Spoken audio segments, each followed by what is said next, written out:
for tuning in to AGrader. Here's what to expect. Today we have with us an experienced math curriculum writer, Ms. Jennifer, who will share with us what the primary 2 student will be learning for math in July. So Jen, what are they learning this month? Okay, in July, P2 students will be doing money and a bit on fractions.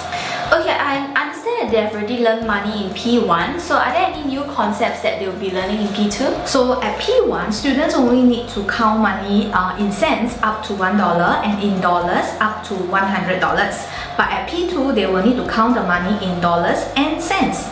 So at the same time, they will need to write and read the money in decimal notation. So also converting money in cents to decimal notation and vice versa.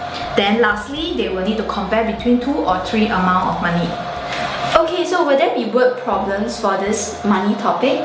Yes, so for word problems, similar to P1, it involves either only in cents or only in dollars. So the difference will be in P1, most of the steps are probably 1 steps, but in P2, it may not be so. So it will also be a good habit to introduce, since they have already learned models, to let them use models to solve the word problems as well. Okay, so do you have any challenging questions to share with us? Okay, so let's look at this example here where it involves the exchanging of money. So students often find this challenging and have problems with it. So for example 1, how many 20 cents coins can be exchanged for a $10 note? Okay, the problem is P2 hasn't learned how to divide 1000 by 20, which is actually the normal way of doing. So what we get them to do is actually to do it by listing. So first, they will need to know the basics, where $1 is the same as 5 20-cent coins. So $10 will be 10 sets of $1, hence it will give them 5 times 10, which is 50 20-cent coins. So this will be the more straightforward kind. So the other kind is as shown in example 2. 550 can be exchanged for 1 $2 notes. How many $1 coins and how many 10-cent coins? So this question is slightly different because it involves dollars and cents. So what we can get them to do as usual is to write down the value that is given. So since they know that one $2 note is equivalent to $2, so we get them to write down above the one $2 note. Hence, the remaining amount of money for the $1 coin and the 10-cent coins will be $3.50. So for the $1 coins, we will ask them to get as many $1 coins as possible to form 350. So in this case, 3 $1 is the maximum that they can use, and the remaining 50 cents will be the 10-cent coin, which is 5 10-cent coins.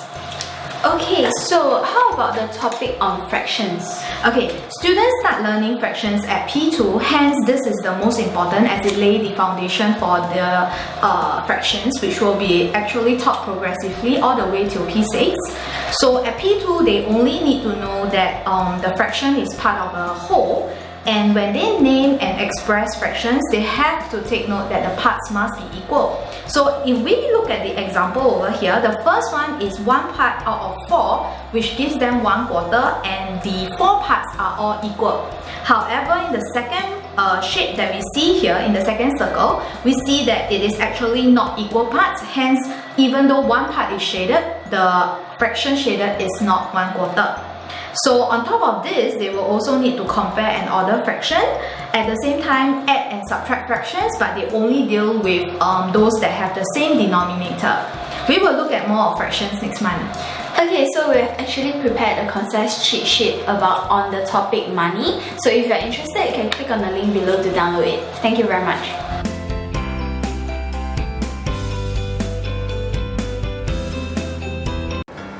To watch more of such videos and information to help your child improve and learn ahead of others in school, visit our website www.agrader.sg, click on this button, fill in your email address, and receive all these useful videos straight in your inbox for free. as well as the latest in promotions, so that you don't lose out on great deals with AGrader Learning Center.